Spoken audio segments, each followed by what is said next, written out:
So I'm just gonna very quickly do some scallops around this flower. Yeah, I like it. It's fun.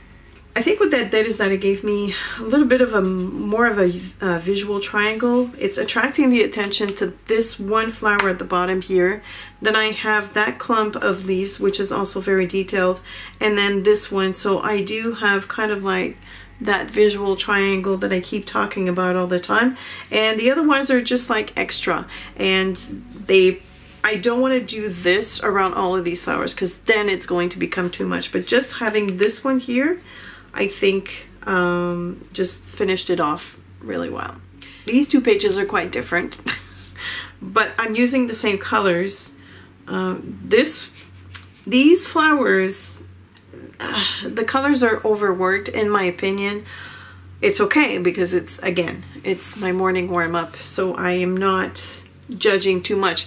But what I like about doing this exercise is that I always find ways that I can improve, and then I have the proof right in front of me.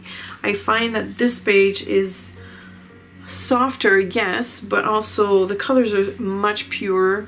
I think the overall look to me is more appealing. This page I've had to work a lot more to make it more cohesive, and whoops, here, let me explain. So because I had these sort of muted overworked colors that I knew I was going to turn into flowers when I looked at them, I had plenty of empty space here and I needed to play with that, so I needed to add 2 more flowers. And then the leaves, before I added those lines, they were too light compared to the heaviness of these flowers. So by adding all these lines, it made it more cohesive. That's the only word I can find.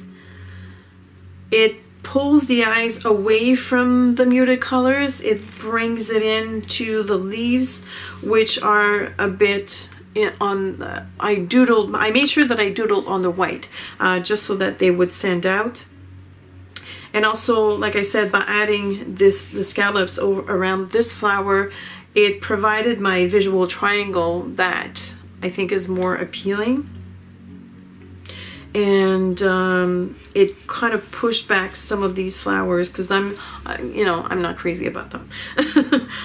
I like them, but I'm not crazy about them. But anyways, it's a different page. I opted not to put white inside those blue flowers, whatever, because I didn't want to mimic too much what I have on this page.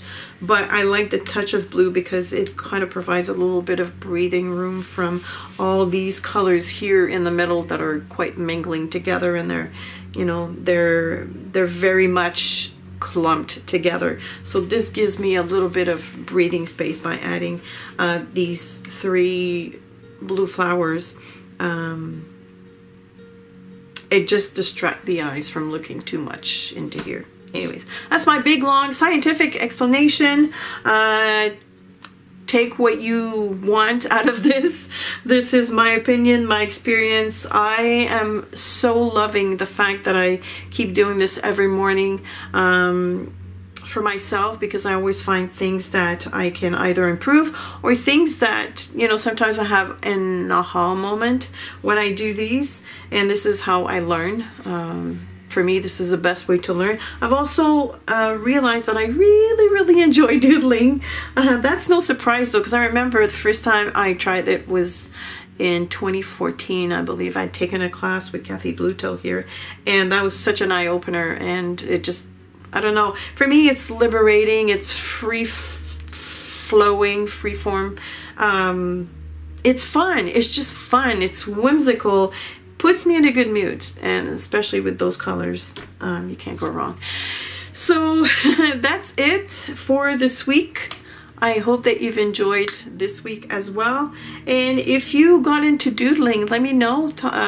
Leave me a comment, tell me about your experience, what you enjoyed doing the most, if you've discovered some new patterns that you didn't think you know, some new patterns that got you inspired to do more. Let me know what you think about the difference between those two pages. Although they do use the same colors, I find they're quite different in mood.